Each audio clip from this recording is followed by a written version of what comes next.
Well, happy Tuesday, everybody, and welcome to our Tuesday Live. This has become a high point of my week, having these chats with John Willis and whoever else I can Shanghai into coming on live today. Really excited today to have Billy from Permapastures, which is a great YouTube channel if you're looking into how to grow your own food, how to build a good life, integrating permaculture practices into your land. Billy, tell us a little bit about who you are and how we all became acquainted. Well, it's a real joy to be with both of you today. Learned about you from Back to the Land Festival, and then later on with John through an interview that you did. And I got to checking out his stuff, and I was like, man, I wonder if I'll get a chance to meet this guy because, he seems to be not deficient of testosterone, which is mostly, which mostly is what you see around here. Maybe I'm coming out a little bit heavy here, but just right off the bat, y'all, I'm just thrilled to be here with you. But a little bit about me. I don't really like talking about me much. Background in the Army, I was a sapper, which stands for sorry ass, piss poor excuse for a ranger.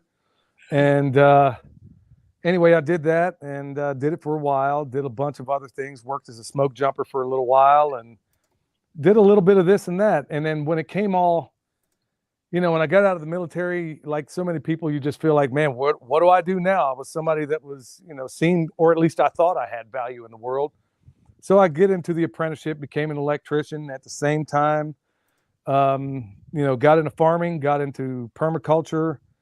It's a long, long story. I was for a time even a fill-in talk radio host at one of the biggest talk stations in Kansas City for a while there, until they decided that a Christian American heterosexual pro-gun libertarian wasn't allowed on the radio anymore. So made my exit out of there, learned to become a butcher at the local pig in Kansas City.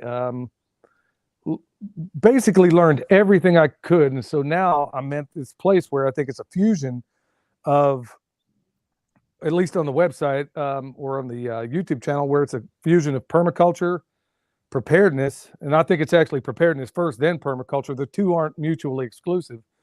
Farming, and I like to think maybe a little bit of common sense, which brings me here with two people that I've come to very much respect.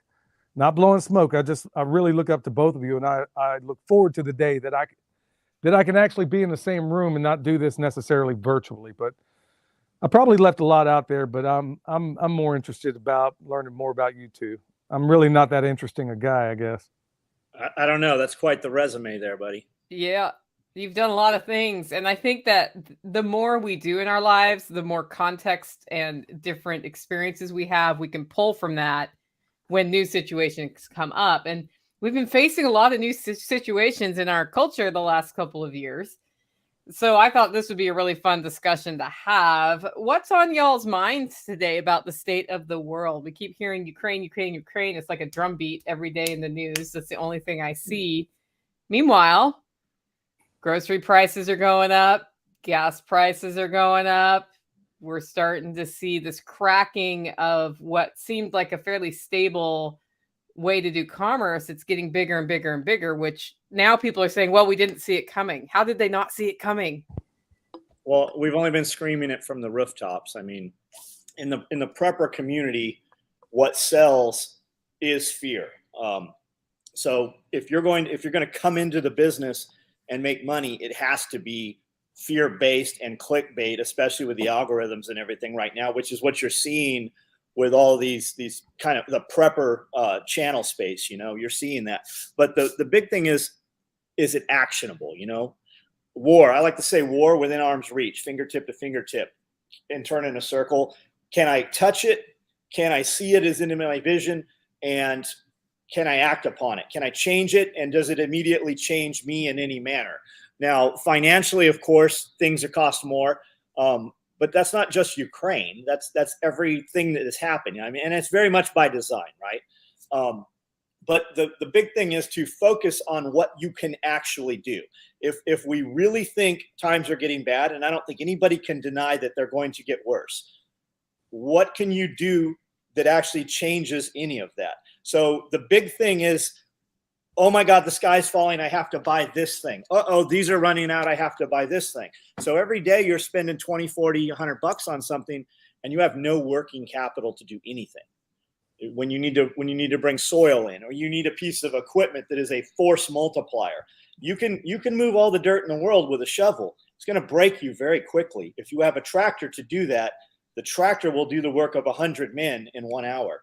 And it's just, I think, stay focused is the big thing that I want people to do right now, is just stay focused on things that you can immediately change the outcome of. Let's not also forget on the, and I know that I'm speaking to the choir here, but let's not also forget that, you know, first we have one potential calamity. And then once it seems like, at least from my estimation, when everybody's starting to catch on to it, oh, well, heavens to Murgatroyd, we got another one over here. Let's go ahead and jump on that. And then the same people, what I find astonishing, are the same people that were waking up to the scam of the first scam are now hook, line, and sinker right into the next one. Yep. And it is mind-boggling to me that the very same people who are emerging from the matrix are so willing to be spoon-fed knowledge from profligate, known, pathological liars. And that's everybody. I'm talking about Fox News. I'm probably going to irritate some people, but Fox News, MSNBC, all of the ones you know about, they're all controlled by 6 corporate interlocking heads. You know, I said a while ago, and it was true, it was Goebbels that said, a media system should be an ostensible diversity that conceals an actual uniformity. Think about that. It's a ostensible or an obvious diversity that conceals an actual uniformity. No matter where you go, you're hearing the same message from the same profligate liars.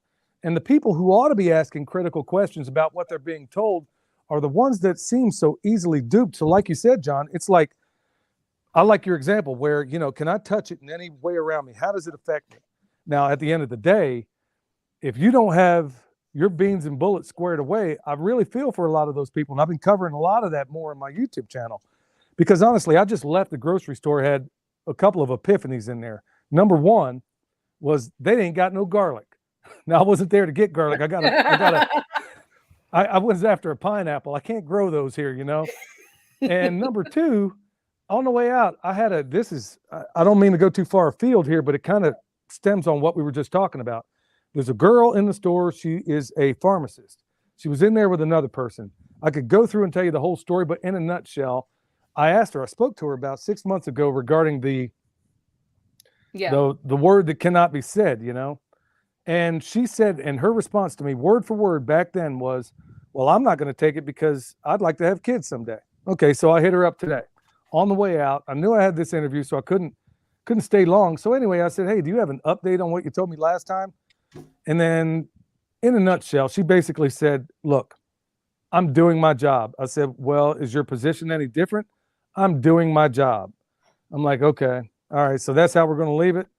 So in a nutshell, everything we're told has been told by and large by profligate liars. At the end of the day, empirically, I can go to the grocery store and I can tell they don't have garlic.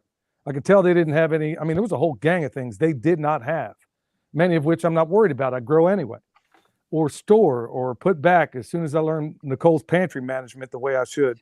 At the end of the day, I couldn't care less about a lot of those things because I know it's all distractions. But at the end of the day, you know what, folks, one thing I do, or at least I think is about to happen, hold on to your hat, because by the end of this year, it wouldn't shock me if we have food riots everywhere. Now, I could go into deeper reasons later why I think that. So we all should be asking critical questions about how we mitigate such things. Well, the riots will come back every year like they do. Food will be the reasoning on the media right now. And when you track those 6 conglomerates that hold all those news media groups, when you really track them back down to the rawest form, it's 2 families in Saudi Arabia that hold everything. And they're all, it doesn't matter if you're Republican or you're Democrat, as long as you're playing the game. The football team owners don't care what team you're there rooting for, because the stadium is filled, they all get their cut, and the same company makes the jersey for both teams that you're wearing and buying. It's almost like it's almost an Atlas Shrugged situation to remove yourself from it. What she was saying without saying it is she took that and she's given up on the whole kid thing or the issues, the pharmacist girl. It's almost like you have to walk away. and they have to wonder, where did these people that did all these things go? And for them to break out of that, they have to come seek you out almost. I couldn't agree more, man. You know, it's, oh, sorry, y'all. I had a little bit of a distraction over here. That's the problem when you do an interview on the front porch. Yeah, you got a bull over here tripping, you know, in close proximity. I didn't see all that. Kind of took me off my point. You know, well, anyway, I'm sorry. I didn't mean to go sideways here, but, you know, at the end of the day, I'm so thankful for what y'all are teaching. And it makes me feel less alone to know that it's not just a permaculture thing. It's not just a preparedness thing. I've never seen more people reaching out to me saying, hey man, I just got out of the matrix. How do I do this? You know, I was watching Fox News and I told the guy, I said, look, man, a choice between Fox News and CNN, just like you said a moment ago, John, is like figuring out whether you want the car that's about to run you over you're just picking out the hood ornament on the car that's going to run you over. You're picking the color of the train that is about to nail you while you're tied to the railroad tracks. That's all you're doing. I like to compare it to pizza on that one. So if, you know, we're not supposed to eat pizza a lot, but you're going to get pizza. And the question I will ask a child, if pizza is the only answer and they want spaghetti, is do you want pepperoni on your pizza or cheese on your pizza? Either way, you're getting a pizza. And that's how those two news organizations work. Right. It's win-win. Doesn't matter which one you choose. The pizza is the foundation. Yeah. So do you want goat poop on that pizza or do you want sheep poop on that pizza? It's going to be poop, no matter how you look at it. Yeah, exactly. Exactly. But back to the food riots, because it's not out of the realm of possibility that we will have bad enough food shortages that people are hungry.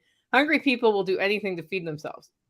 We lose a lot of our compassion when it's me or you getting to eat or not getting to eat. And so that's not out of the realm of reality. Like taking this positive mindset into that, if that happens, what do we do now to be ready for it or to not be impacted by it? 6 months ago, I did a video, how to feed yourself for 73.3 days on $100. Okay, that was 6 months ago, maybe longer. And you know what? You're not going to be eating like the Rockefellers at the end of the day.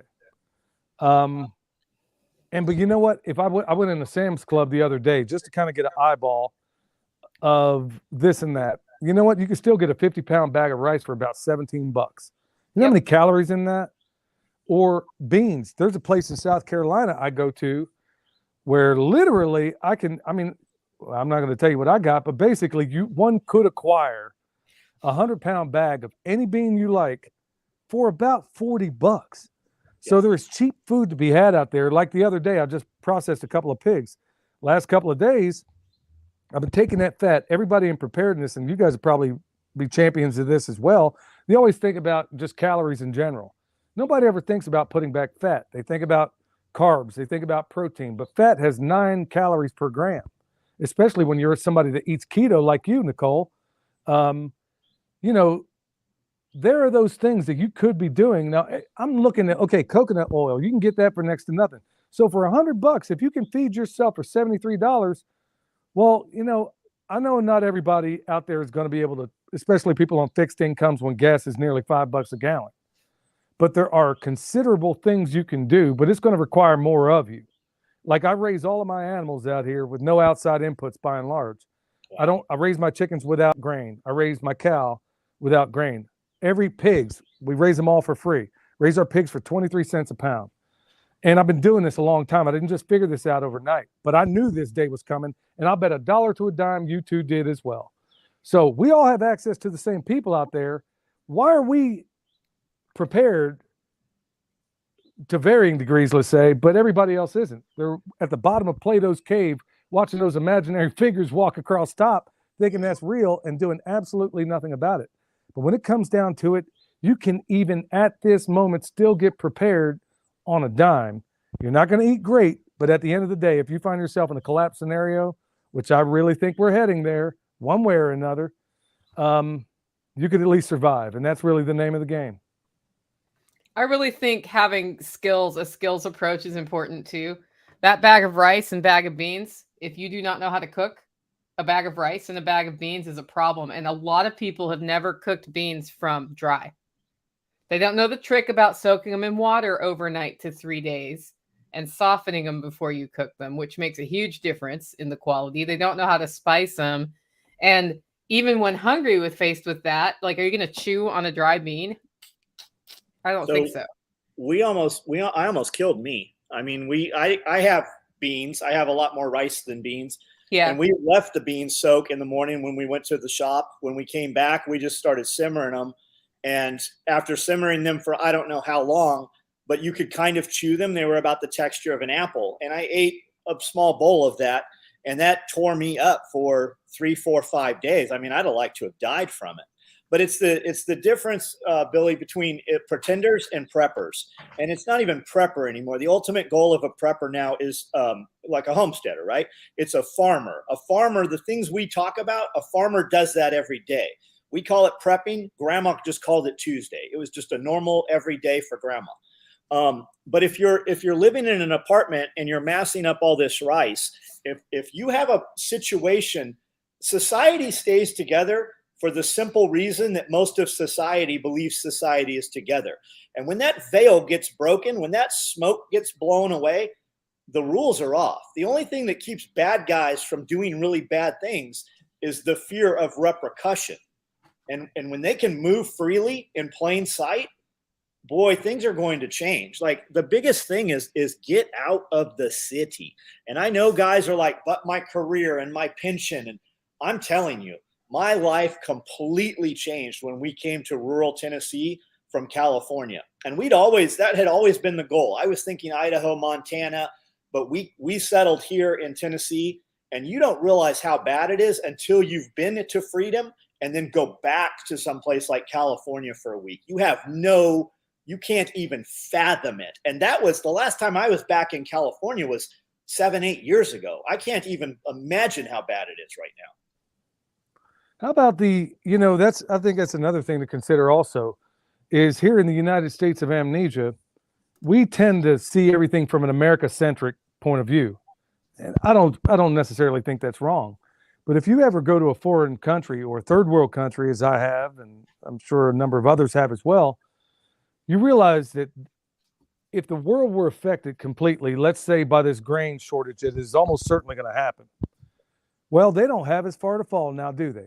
If you've already been down there, if you've been to, let's say, some of the seedy places in Panama where I've been, and you realize how those folks live, well, you know what? They're not worried. Their biggest concern isn't going out getting their hair and their nails done.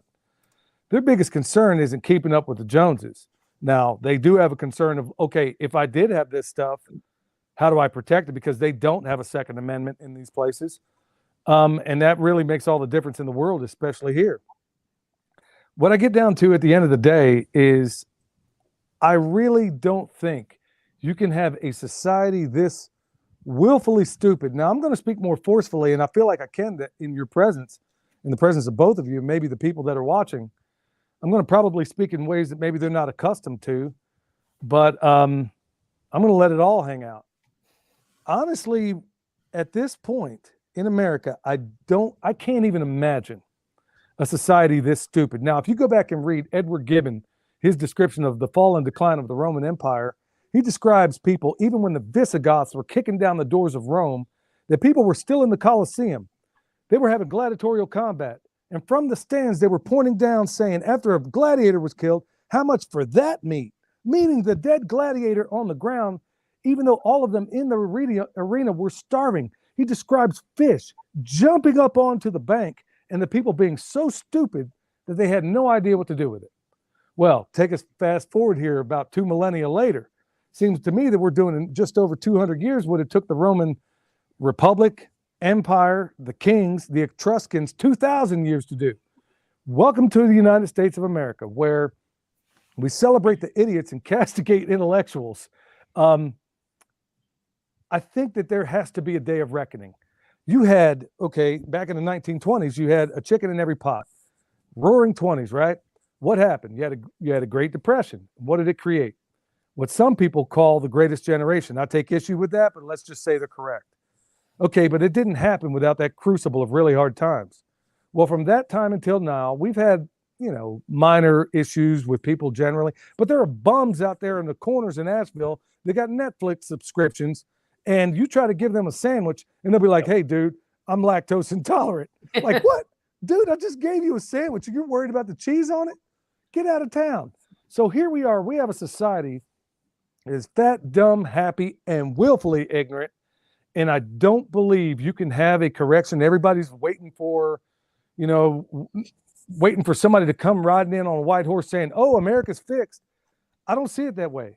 I don't think that you get to this level of depravity and correct it without the crucible of really hard times. Now, when that happens, hold on to your hat, because it's the people that are in this forum and the people that are watching right now that should make it through there, notwithstanding some calamity. That's by, go ahead, John. That's by design. It's because the few that control the many know what happened in history and they know how to accelerate it. Like they literally want 90% of the population to die off by design. Like they verbally communicate that out public. You can find all the madmen in charge that you perceive to be the elite. Like they say it. You can find videos of them saying that. That is by design. That's absolutely by design. And as far as the homeless, like those are con men. Like a dude that wants to, like your homeless people have more money in their pocket than most of the people handing them money have in their bank account. They just don't realize that. And the difference between a first world country and a second or third world country, and the United States currently is a first world country, is that we don't spend half of our lives moving fuel and water to prepare our food and water so that it doesn't kill us. But you're only one calamity away from that being your lifestyle. And people are not accustomed to that. They cannot even fathom that. They're looking for the new trinket they can buy and just put on the shelf because it's instant gratification. It's just like having sex. It's just like when you shopping, when you go buy that thing, it makes you feel good and it releases endorphins and you've done your prepping for the day. Fitness is free. You can move your body. You can put food in the ground. You can just take junk out of your refrigerator that you've lost in the back and put it in. There's all kinds of things we can do, but the shopping is the easiest one. And once they do it, they feel fulfilled by it. Well, that's a real problem, isn't it? I mean, we know the price of everything and the value of nothing. A guy with a whole lot of sense once said, and I think that's true. I mean, I don't get joy. I'm over here. I drive old vehicles, okay? Because I want to live this lifestyle. I drive old vehicles. We have old stuff, but I spend a lot of money on weapons, but I spend a lot of money on the gear that's going to keep my family alive, worrying about keeping up. I remember when I was still working with my tools as a journeyman electrician, these guys would come out there and dog me all the time. They're like, Billy, you make all this money. Why don't you buy a new truck? Or they would criticize me because I didn't know who was playing in the latest football game. I remember some clown said, "What? Are you dumb? You don't know who's in the Super Bowl?" And I said, "What's your Third Amendment?" Silence. Yeah. What's your First Amendment? Silence. So, I mean, that's where we are right now. Like you said, John, if we have this consumer idea, we have this consumer culture where it's just keeping up with the Joneses, but there is no way, absolutely no way to cure that without the crucible of really, really hard times. And sadly, I don't want to see that day come, but I know it's coming. And I dare say that it's right here at our doorsteps. It's here. It's not might be here. Go to your grocery store, go to the gas. Not everybody is going to be able to absorb gas the way I can, or maybe the way that you two can. But because I live in this low consumption, I call it a low consumption lifestyle, but it's really high quality. It's low consumption, high quality, just like you said, John, where, do I get enjoyment out of, flipping a compost pile? Yeah, I got enjoyment out of it. No, I'm making soil. And at the same time, I'm getting a little bit of a cardio workout. Now, lately, I may not look it because my wife has been trying out all this new grain that I got no business eating. Down the road here, we got a buddy from Metcalf Mills. He's one of the oldest, little side note, he mills grain the old-fashioned way, actually pecks away at the stones and does all that stuff. So, yeah, I've been sitting here eating his grain for the last couple of months. So if I'm about 20 pounds heavier than I ought to be, it's her fault. So that's just you have no responsibility what you put in your mouth. Not at all. Right? I'm gonna be a leftist lunatic. I'm blaming it on somebody else. That's just your winter weight, man. That's just your winter weight. Yeah, we'll get down to that fighting weight here before too long. I mean, as a Unfortunately. homesteader who's keto, there is a reason to store grain. And they have 4 legs and they're in my pasture right now, and they'll eat that and they turn it into bacon. Speaking of which, you know, I've never had more people hitting me up when they found out I'm a legitimate butcher. My goodness, man, you would think Michael Jackson just walked in this place sometimes where, I mean, before he was known to be a pedophile.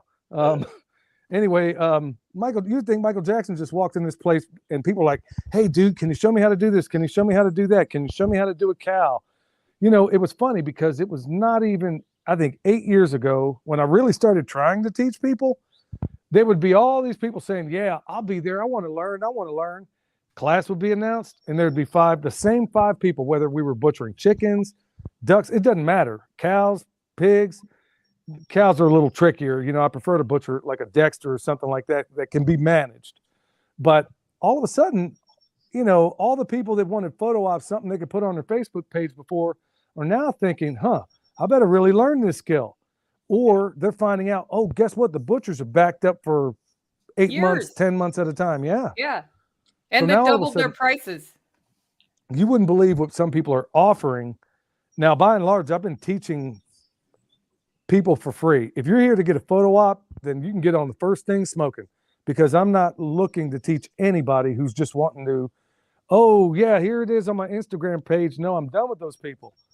If you're not willing to get in there and get after it and do the hard things, you know, where it comes to dispatching that animal, like John was talking about in that interview with you, where, you know, you can't go in there and dance around like, oh, I really don't want to do this. No, you're going to have to get it done, do it cleanly, get on with it. And that's a fact of life. That's a fact of business. And going back to our America-centric society, by and large, man, there's a whole lot of people that ain't cut out for that stuff. Because when it comes down, you know, it's not like I like the killing because it's so fulfilling. It's just a fact of business. You got to stick this stuff in the freezer, but you got to kill it first. Yeah, it's a mindset. I remember the first time I actually murdered a chicken, and I didn't know if I could do it. I had spent years like I love animals. And then there was this chicken and there was nothing for dinner, and it was a rooster, and it was beating up the other chickens as roosters do.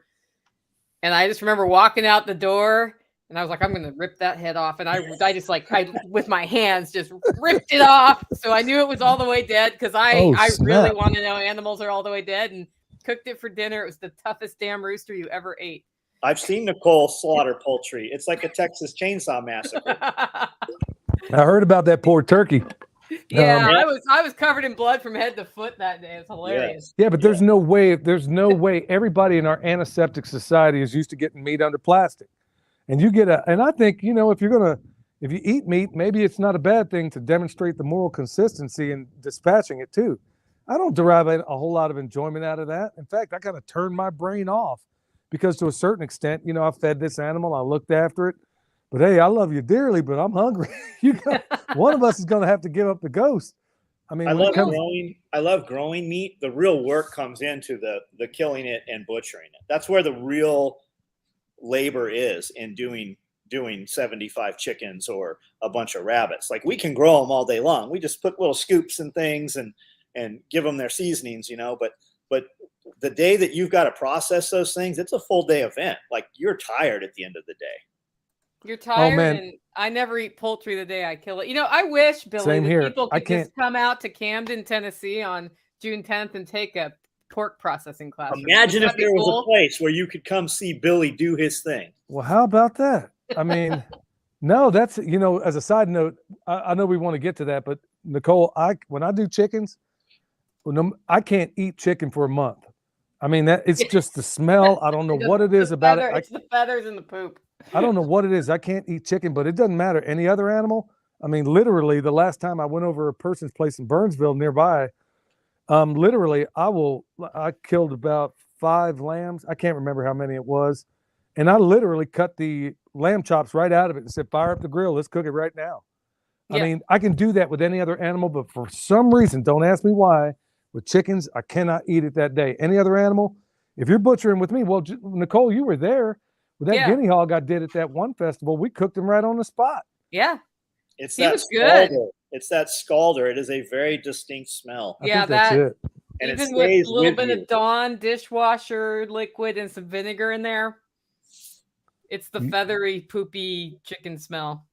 Yeah, maybe that's it. At the end of the day, I guess if you're hungry enough, but I'll tell you what, I've never seen more people interested in this thing. But then there's a difference too. Now, I was trained by Michelin star chefs, so I can do all those highfalutin cuts, and that might make sense in some world, but I don't teach that these days. In fact, if you look at some of the more popular YouTube homestead channels, the in thing right now, and you two tell me if you agree with it, is they're showing you how to do mortadella, capicola, prosciutto, all these different things that from a homestead perspective are absurd.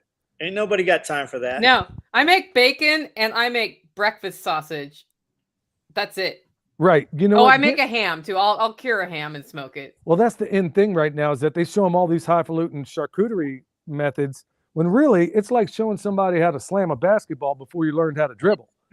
It really is. I mean, learn how to, and you two would agree with this, I'm sure. You better learn how to dispatch that animal properly, first of all. In fact, when I do it with a knife, that's what I demonstrated. I mean, it wasn't with a 22 like I normally use. I said, okay, we're going to do this the halal way, where there's a method.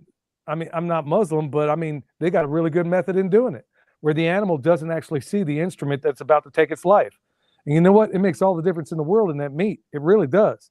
I know they have yeah, exactly. So that animal, he's like, yeah, you know, hey, how's it going, Billy? What's up? Bam. Next thing you know, his next meal is going to be on the other side, but he didn't see it coming, and it gets done. So there's so many cool ways from a homestead level, and that's what I'm concentrating on right now. Where when I started my butchery school, eventually, that's where I eventually want to get with this place.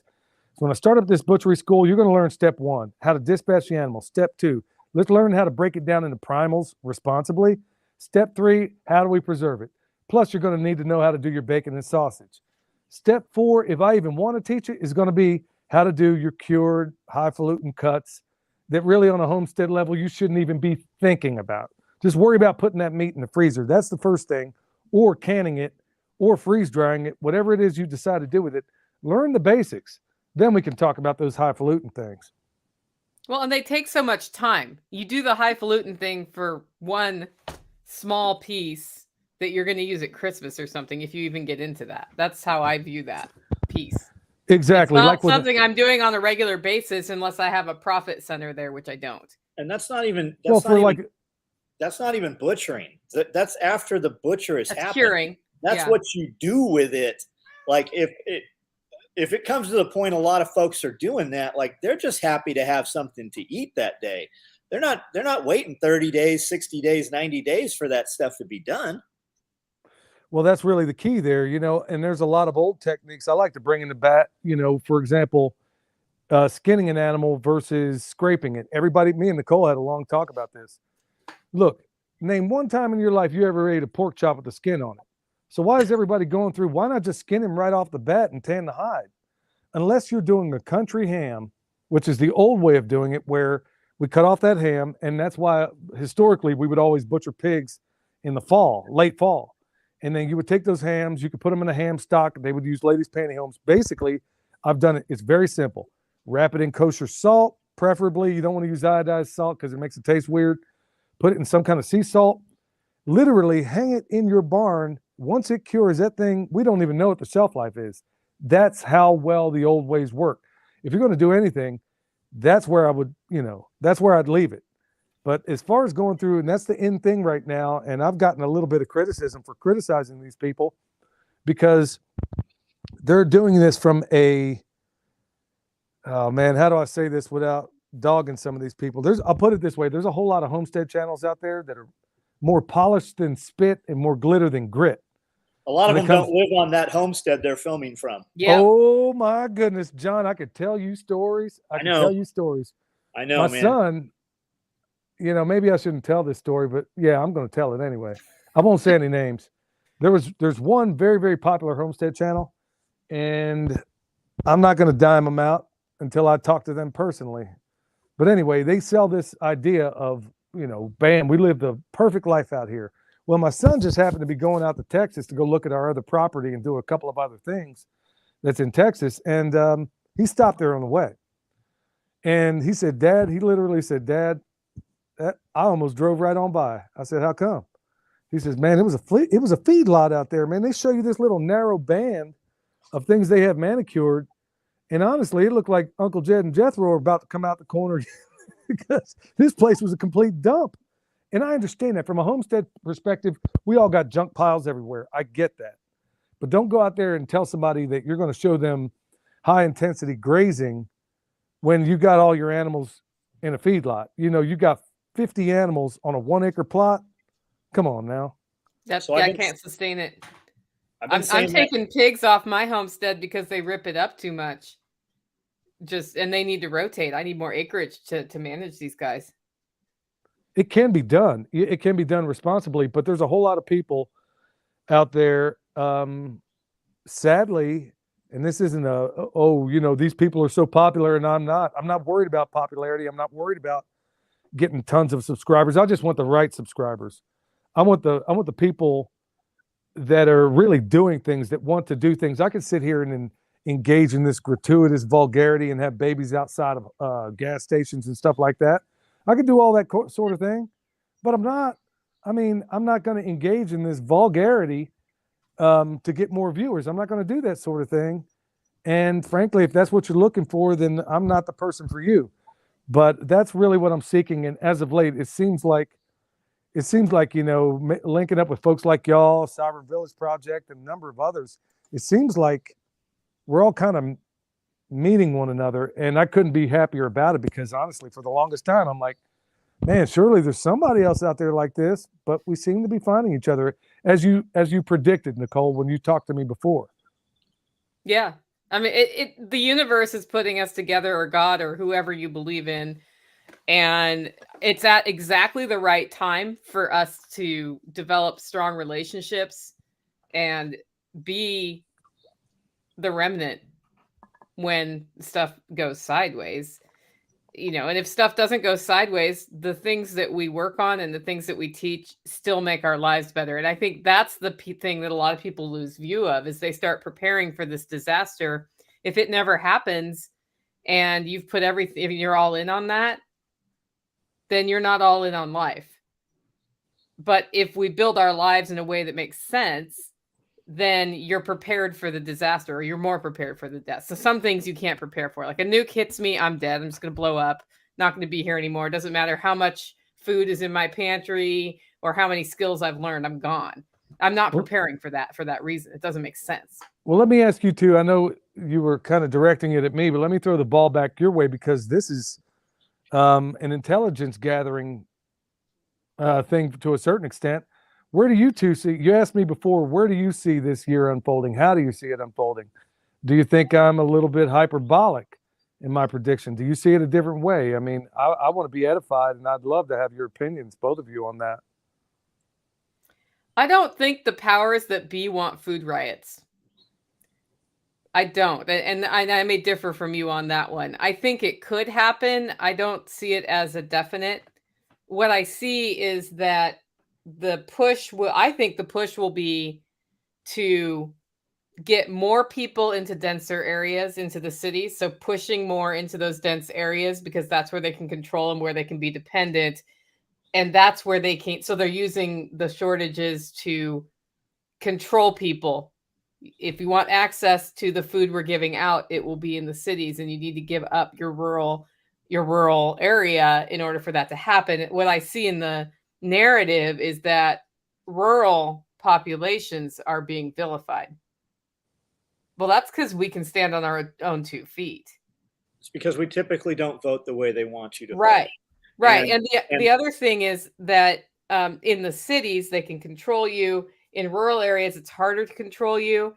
They spin cities as environmentally friendly, even though they are responsible for a high concentration of toxic waste, versus here, where if I didn't have my septic system, I could bury little poops all over my yard and the land would absorb it. It wouldn't be a big deal. But there's this idea that it's more environmentally friendly because you don't have to travel as much. I don't know about you, Billy. I don't need to drive anywhere. Right now, my car and my backup car just broke again, and I don't care. So that's Agenda 21, now known as Agenda 35. That's exactly Yeah. stack and pack, empty the inner city so they can have it as a playground, push everybody to the cities. That's why they want to reduce population by 90%. You're going to work, you're going to work, you're going to commute, you're going to play, you're going to entertain. Everything's going to be within walking distance, so you no longer have a vehicle. Oh, by the way, to come into this city, you have to have this thing. Yeah, that. If you want this food, you have to do these things. It's just easier to control people, and then you have to be disarmed as well, because we can't have the bad guys getting hold of weaponry is how they spin it. But the biggest problem for them is that we no longer mind, because they no longer matter. The more you do for yourself, and it really is as simple as the catalyst can just be starting some broccoli seeds in a canning jar and making some sprouts. Once you realize that you have the power to create life from those seeds just by adding water and a little bit of sunlight, you realize that you take control of yourself. And when you just take control, it's just like when you start a new diet or something. Typically the diet works because people also are going to take supplements at the same time, and they're going to start movement at the same time. So it's a catalyst of all of them. It only takes that one thing to start, and then they realize how much more they can do. The biggest downfall to most people is inaction. We all have, if you work 8 hours and you're supposed to sleep 8 hours, that leaves 8 hours. The average U.S. citizen, it said that the average U.S. citizen spends over 6 hours every single day on amusement or just being static, and it's usually this thing. It's usually stuck on this thing. You'll sit on the toilet on this thing for so long your legs fall asleep. If you just catch yourself, oh, I'm stuck. Oh, I'm being programmed. If you take that and go, what can I immediately do right now, and just start doing things, you have success, and that builds momentum. And once you have momentum is easy to continue, and then you have proof of it. And it's like the homesteading channels, like we're talking about. I've said that for the last few years. You see a little sliver of a studio, you only see what we want you to see. And that's why I like people to be able to come here. I like people to be able to come here and take their own. People are always like, can I take photos? You can take pictures of anything you want here. There's nothing that you're going to show that I haven't already shown. So be careful, because you get a false sense of security watching people on these things, but you don't really know who you're watching. You don't know what the real deal is with that. Yeah, that's absolutely true. And I know somebody said earlier, if only Billy Bond would come out in June to the Self-Reliance Festival. Well, Billy is speaking at the Self-Reliance Festival, which I'm excited about. We have, there's so many things that he can talk about. The chicken tractor on steroids concept is awesome. And I'm hearing some wind, by the way, somewhere. Sorry, it's got to be me. I may have to relocate, but you're getting the yeah, I'll early spring storm coming in. That's okay. It stopped. No, let me. I'll tell you what. I'll go ahead and keep it on me. I hope nobody's offended by my flag back there. It's upside down, by the way. Let me go ahead and kick it on around here. Huh. Well, I like the way y'all roll. This is a better looking spot anyway. How about that? That looks productive back there. Anyway, so he's going to be out, guys. And we did decide to offer a butchering course on the Friday before the 10th. So I've just added the link to selfreliancefestival.com to sign up for that if you're interested in learning how to process a hog. Because once again, we're processing a hog, and we're going to cook a hog at the Self-Reliance Festival, because people got to eat.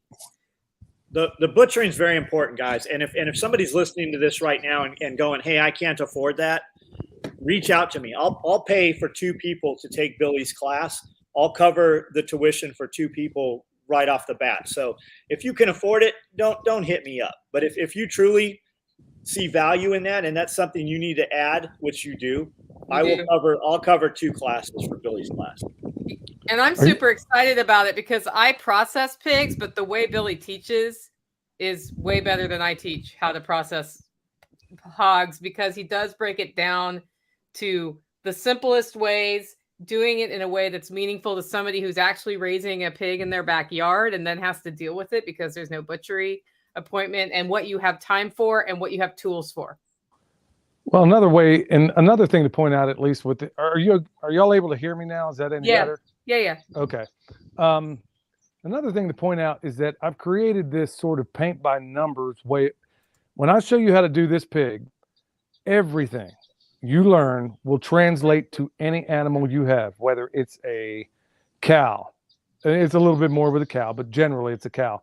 Everything I show you will translate perfectly to a sheep, to a goat, to any four-legged creature. I'm giving you basically a paint by numbers way of butchery that works no matter the animal. No matter the animal. It's the same exact process.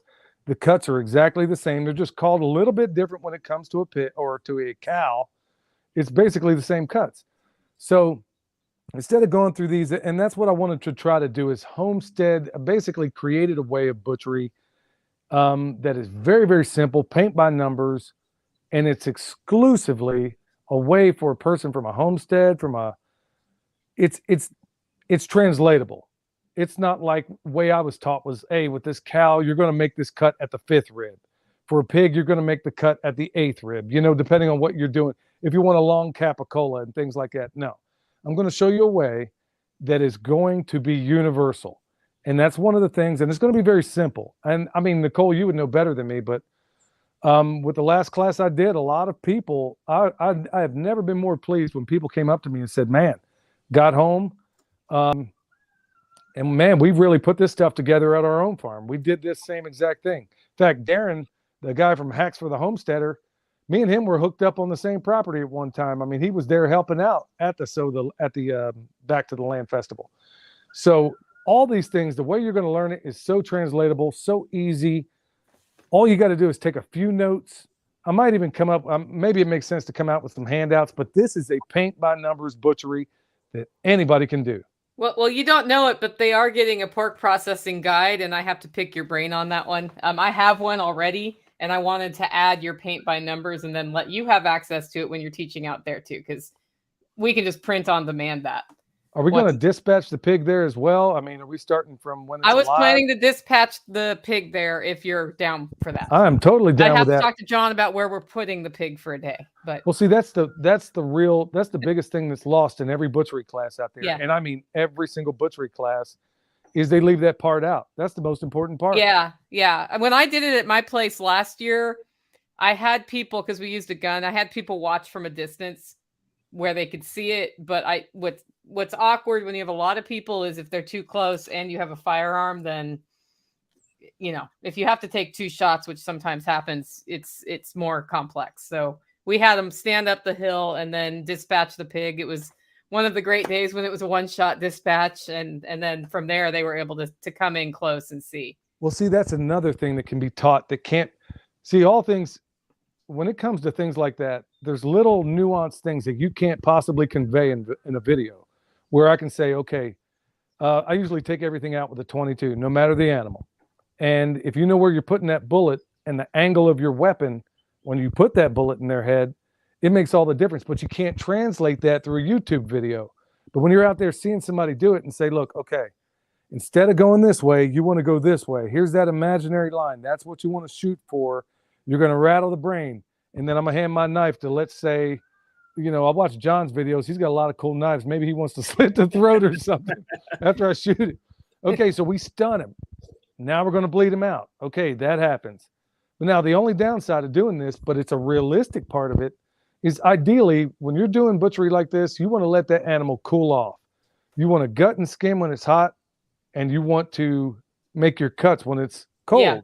But we may not have that, but that's realistic, so we're going to have to probably do this warm. So guess what? A lot of your cuts are not going to look as beautiful as they would if I were in a butcher shop, but it is reality. It's the way you'd be doing it on a homestead. And honestly, I'm tickled pink that we can actually do this from start to finish.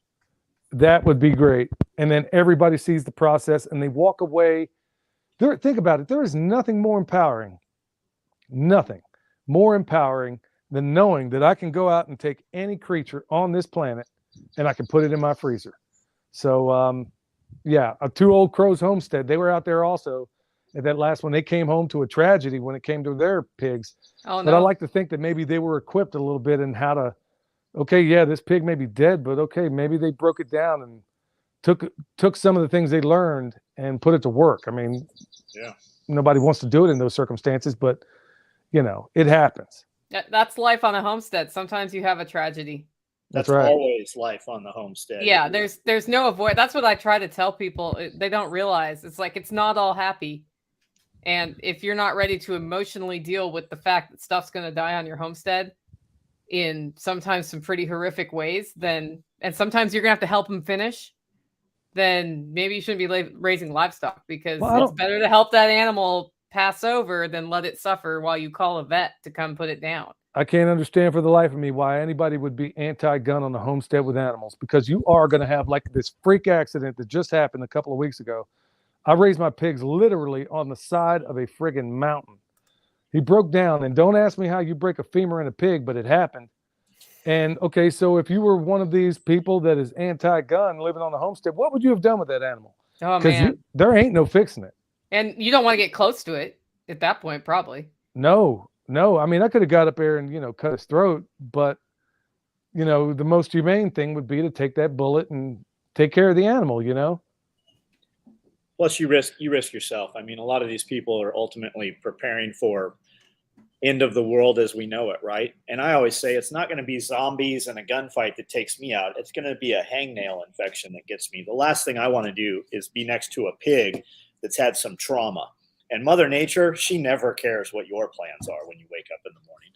Yeah, 100% true. That was my morning today, actually. Yeah, it's my morning every day. Yeah. I guess I'm starting roasting an hour later than anticipated, but I got it done before we hopped on here, so it's all good. That's the beauty of this life, though. I mean, that's what makes this all rewarding. I work for myself. I don't go to a 9-to-5 like you two don't either. I've worked 3 times harder than I ever did working for somebody else, but I've never been happier. I've never been more alive. I never feel more energized knowing that I'm out here, imparting, I hope, all these years of having done this, whether it's some of the things that apply from a military standpoint or some of the electrical things when it comes to, being a journeyman electrician and being able to put an EMP shield in my house, or how to troubleshoot an electric fence in a way that maybe a lot of people haven't figured out, or which way can I tether this fence and not draw down too much power, or where your power draws are coming from. It's this lifestyle. It's like Darren from Hacks from the Homesteader once told me back when we were living on the same ground. He's like, man, all this collection of skills, I'm paraphrasing what he said, but I think he hit it perfectly. It's like, man, if it weren't for this lifestyle, I can't think of another way I would have taken all this bank of knowledge that I have up here and put it all to work. Yeah. There's not another lifestyle that offers you that opportunity. It's tough. I don't get a whole lot of sleep, but I wouldn't trade it for anything. Yeah, yep. A 40-hour work week, that's what I call part-time. You're a corporate sharecropper. That's what that is. I mean, it's corporate sharecropping for most of America. You think, I mean, a lot of these people that, slave away 9 to 5, toil away day after day, week after week, month after month, just to keep up with the Joneses, that ain't no way to live. That's American nightmare, if you ask me. I'd rather be the poorest dirt farmer up in these hills, knowing that I'm free. And I think that's all I need at the end of the day. That's why, these trinkets and all these other things, they have no allure to me. They're all tools if I use them. At the end of the day, fellowship with people like yourselves, and I'm really looking forward to this. I mean, I'm really more than anything looking forward to being in the same room with a bunch of people like y'all, and I'm jazzed up. I couldn't be more excited about it. I'm thankful for the opportunity, and I can't thank y'all enough for having me. Yeah, it's transformational when you get together with people. And I see a lot of, in fact, we're going to send an email out to former participants. What's changed? Because a lot of them were exposed to some of these things for the first time at the last 2 events. And I'm starting to see some people doing some things they've never done before. And I'm excited to hear those stories so that we can share some of those stories at the next event. There's another part of it for me as well. I mean, and I hate to bring this sort of thing up, but the prostitutes in the media seem to want to bring it up all the time. There's all this idiotic nonsense about racist or racism. You know what a racist is? You know what that really means when they throw that around? When they see somebody like me in this space, well, it's kind of hard for somebody to sit here and said, oh, you know, these people are a bunch of racists or separatists, as if there's anything wrong with either of the two. When they call you a racist, you know what that really means? It stands for rational and constitutionally inspired sensible thinker. That's what a racist really is these days. So when they see me consorting with a couple of pale faces like yourselves, kind of takes all their sail. It takes the wind out of their sails, doesn't it? And not we just, need more of that. I've That's what only I'm talking been called about. a racist by white people. Oh my goodness. You know, maybe, I don't know if this is a good time to talk it out, but I had a little run-in with a couple of Antifa weirdos in downtown Asheville. Guy comes up to me. I guess he's just looking at me and just assumes. He comes up, well, it wasn't in Nashville. Actually, this was in Texas. Nudges me, says, "Hey, bro, I'm down." I'm like, "What do you mean you're down? What are you talking about?" You know, I'm with it. I'm like, well, what are you talking about? And then I'm looking at him, and I can see it's just some hipster. Come to find out he's from Seattle. He says, "Man," and he like whispers, "I'm with Antifa." I'm like, "Really? Antifa? What is that? Some black girl in the crowd I don't know about? Who's Antifa?" I know exactly what he's talking about, but I'm being a wise guy. And he says, "You know, anti-fasc." And I'm like, "Oh." He said, "We beat up the Nazis." I'm like, "Nazis? Dude, there ain't been Nazis around here for centuries." He doesn't realize he is the Nazis. Exactly. Yeah. And I say to the dude, I was like, "Hey, man, so tell me," I mean, I'm playing stupid. And I said, "Tell me, what is a fascist?" And then he looks down, he says, "You know, fascism." I'm like, "Well, you're anti-fascism. What is it?" And he's looking at me just slack-jawed and stymied. This moron is a part of Antifa, which is anti-fascist. And I said, "Look, I'm going to save you the suspense. It's the unholy alliance between corporate and government." "Okay, any other questions?" "Oh, well, we don't need to talk about this anymore." I'm like, "Dude, you're the one that came up to me and said I'm down, you know?" Yeah. Can you show me where the Klan guys are? Can you point one out right now? Because I don't see, like, they don't know. And that's just the new media code word to label you as something that they don't like, right? It literally is just, it's like federal law enforcement doing raids on places, and when they don't find what they executed for, it's always kiddie porn. And miraculously, there's a packet that's never been opened on the computer, but it's embedded in the computer somehow. That's the key word for we fucked up, don't pay attention here anymore, kiddie porn.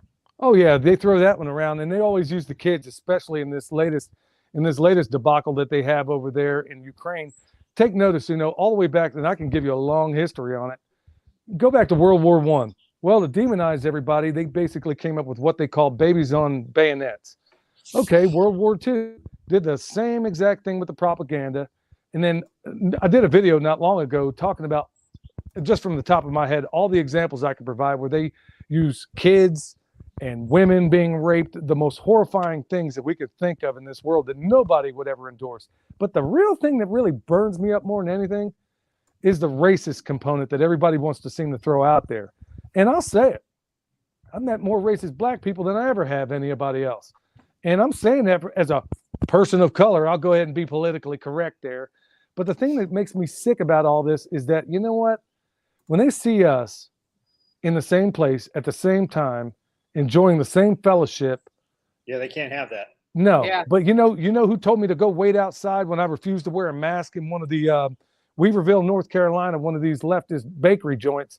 The guy comes in and he says, "Hey, sir, can you put on a mask?" I said, "No, I'm not putting on a mask." And he says, "Well, could you tell me why?" I said, "Yeah, I'm a free man. I'm not wearing a mask." And then he says, "Well, look, it's really our policy here. Could you wait around back?" And then I was like, "Okay, it's on now, Jack." Yeah. I'm like, "Oh, thank you. So you mean, can I really go out back and wait and be served on?" He's like, "Yeah, we'll do that." I'm like, "Cool, man. I always wondered what it was like to live under Jim Crow. So now I can go out back and you can wait on me."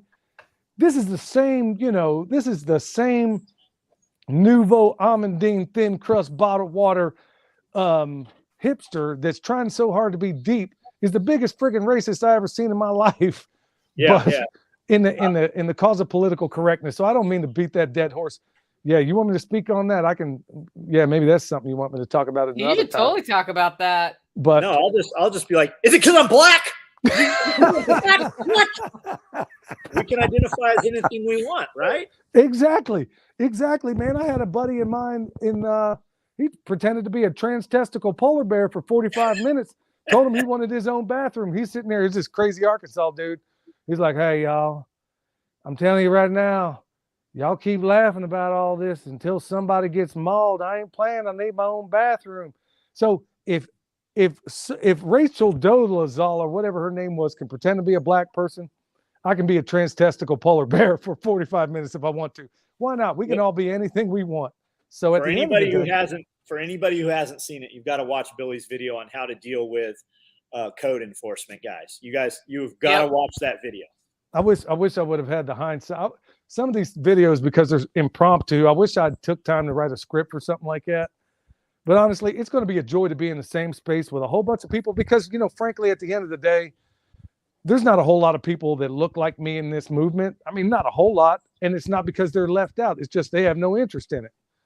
Okay, so now all of a sudden, if you'd ask the Farmers Coalition in Asheville, what's that all about? Well, they're going to tell you, well, farmers, the farming empire is generally racist. No, you're the freaking racist.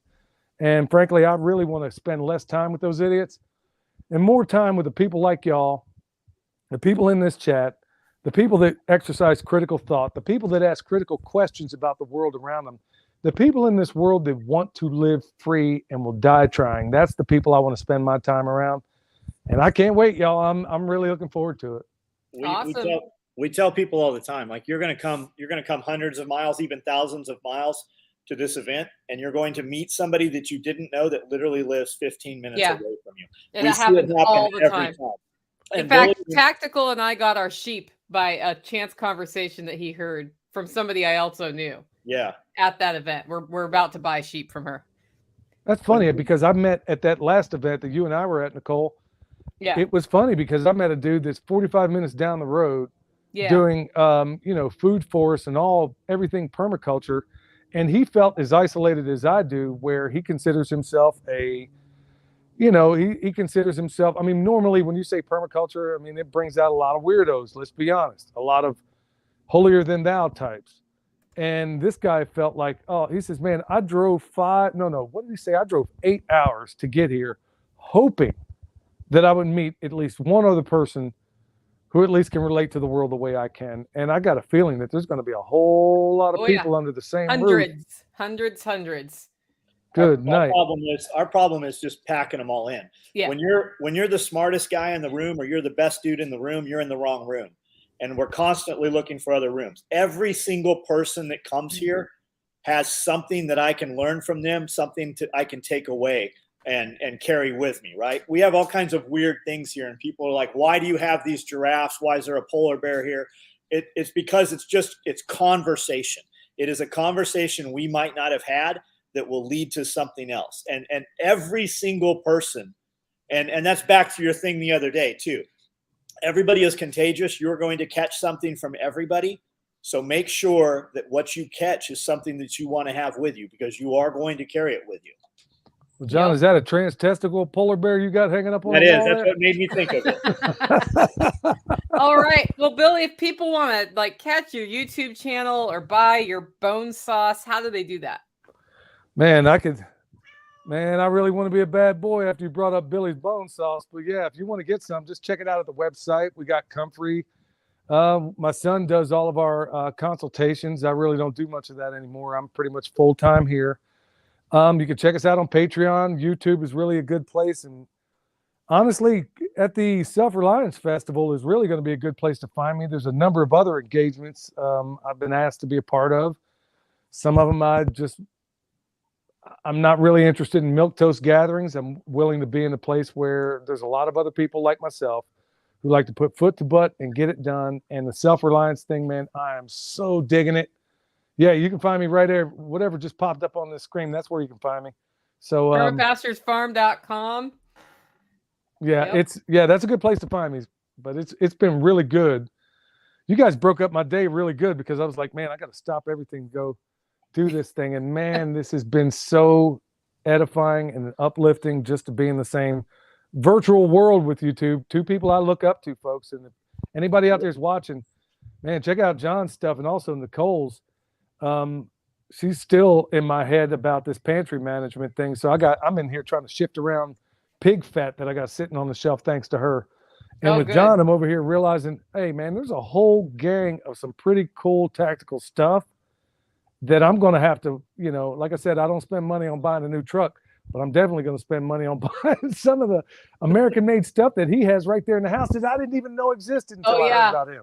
Yep. And listen, guys, if you got any value out of this, if entertain, educate, equip, right? If you got some entertainment, you laughed, you felt happy for a moment, you learned something, or you have some action that you're now going to put in, go follow Billy's Patreon. Just jump on there, help him continue to do what he does. He puts out amazing content.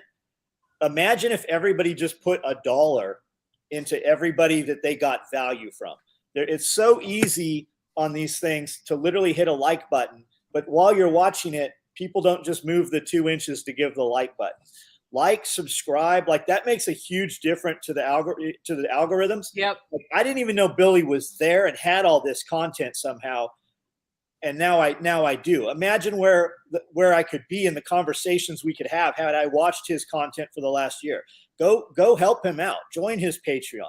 And when you're watching these videos, anybody's videos, it makes a world of difference if you guys comment 4 words or more. Yep. Just leave a comment, and while you're watching these videos, if you're on the treadmill or whatever, scroll down and look through the comments. There's somebody in there that you can answer their question and help them. Always, in every one of these videos. Amen to that, man. All right. Well, hopefully we get to do this again, guys. Thanks for making time for the midday live stream, Tuesday live. Awesome. It's been a joy. It's been a real pleasure to hang out with both of you. You See too, you. man.